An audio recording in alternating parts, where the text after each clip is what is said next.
Right now, somewhere in your bathroom, there's a tube of toothpaste you barely think about. You squeeze it onto a brush, scrub for a minute you're probably not actually counting, spit, and move on with your day. It feels like the most modern, most sterile ritual you have. Except it isn't. Humans have been scrubbing their teeth with some kind of paste for roughly 7,000 years, and the tube in your bathroom right now is only about a century old. In between those two facts is a genuinely strange history involving ox hooves, burnt eggshells, a Roman obsession with urine, and two men who stole an idea from painters. So when did humans actually start brushing with toothpaste? And why did it take this long to get something that didn't taste like a crime scene? Let's go back to the very beginning, because before there was paste, there was just the finger. Ancient Egyptians, as early as 5000 BCE, are believed to have rubbed some kind of cleaning powder onto their teeth using their fingers, long before anyone had invented a brush to do it with. Teeth mattered to them. White, healthy teeth were tied to beauty, status, and even purification. And some tombs were stocked with a pharaoh's favorite toothstick, so he wouldn't be caught without one in the afterlife. So the desire came first, the tools came later. Around 3500 to 3000 BCE, in Egypt and Babylon, at roughly the same time, people started fraying the end of a small twig to create bristles, essentially a natural, disposable toothbrush called a chew stick.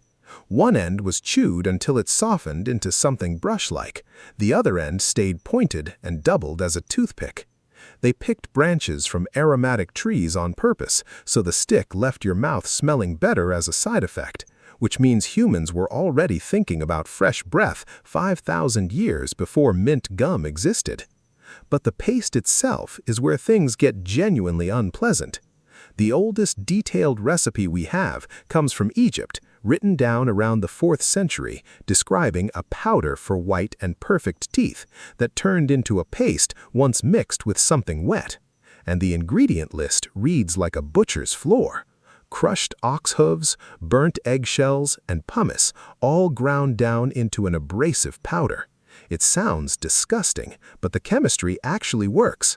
Ox hooves and eggshells break down into calcium carbonate, which scrubs plaque, and pumice is a genuinely effective polishing agent, still used by dentists today to clean and polish teeth in office. Later versions, once Egypt came under Roman influence, got slightly more bearable, adding mint, salt, pepper, and dried iris flowers, so the paste actually smelled like something instead of a butcher shop. And Egypt wasn't alone. Around 500 BCE, both China and India developed their own toothpaste traditions completely independently. Ancient Chinese formulas experimented with ginseng, herbal mints, and salt, moving the whole concept in a gentler, more herbal direction. Meanwhile, the Greeks and Romans went a different route entirely, one that still makes modern dentists wince. They used crushed bones, oyster shells, and charcoal as abrasives.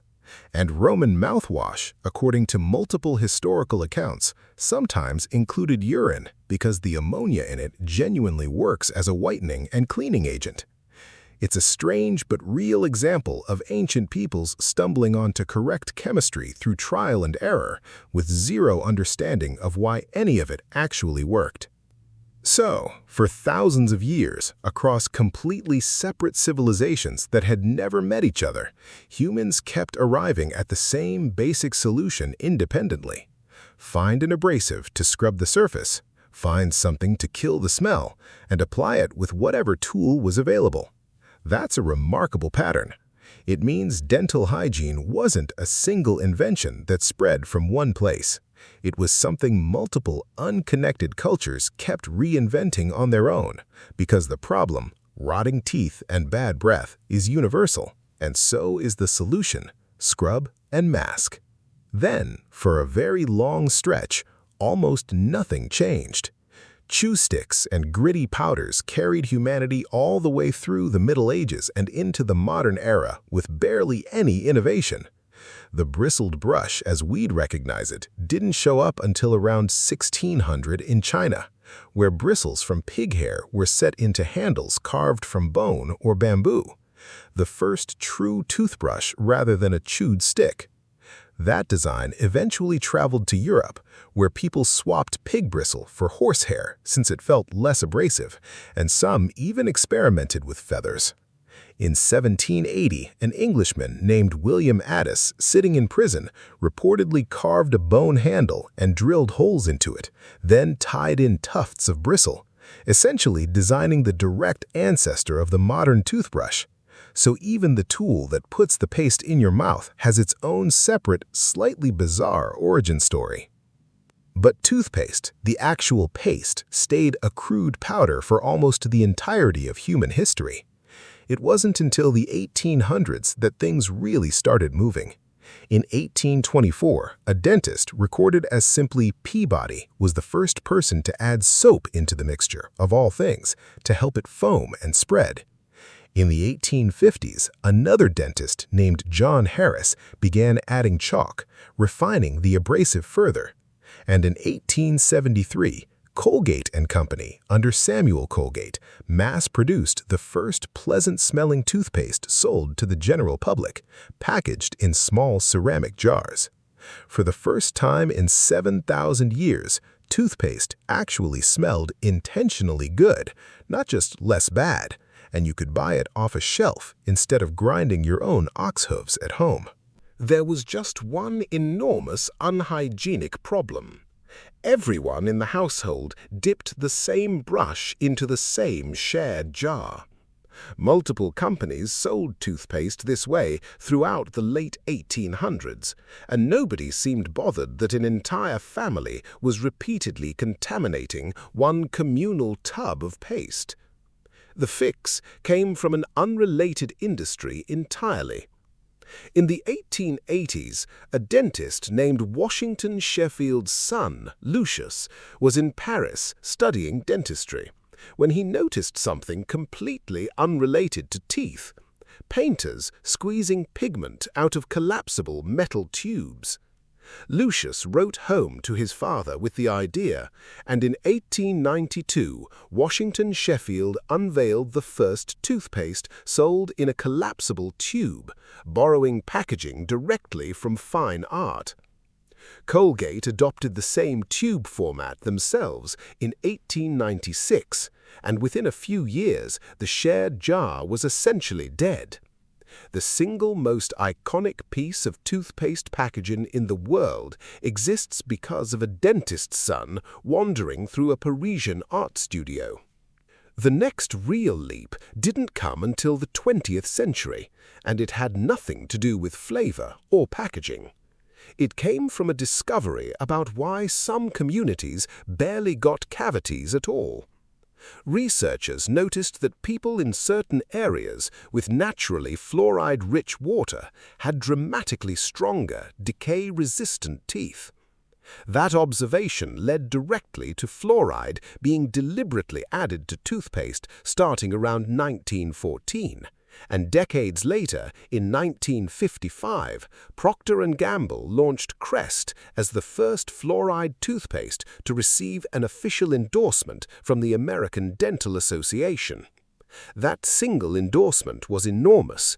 Within just a few years, Crest had overtaken Colgate to become the best-selling toothpaste in the country, all riding on one chemical addition that ancient Egyptians, Romans, and Chinese dentifrice makers never had any way of knowing they were missing. And the strange innovations didn't stop there. In 1987, NASA developed the first intentionally edible toothpaste, designed so astronauts could brush in zero gravity without spitting into a floating cloud of foam inside a spacecraft. That formula eventually found a second life on Earth, repurposed for toddlers who haven't yet learned to spit properly. 2 years later, in 1989, a brand called Rembrandt introduced the first toothpaste explicitly marketed to whiten teeth, kicking off an entire modern industry built around a cosmetic promise the ancient Egyptians would have recognized instantly, since whitening was one of their original motivations 5,000 years earlier. So, here's the full timeline. 7,000 years ago, someone in Egypt rubbed powder on their teeth with a bare finger. 5,000 years ago, people on 2 continents independently started fraying twigs into brushes.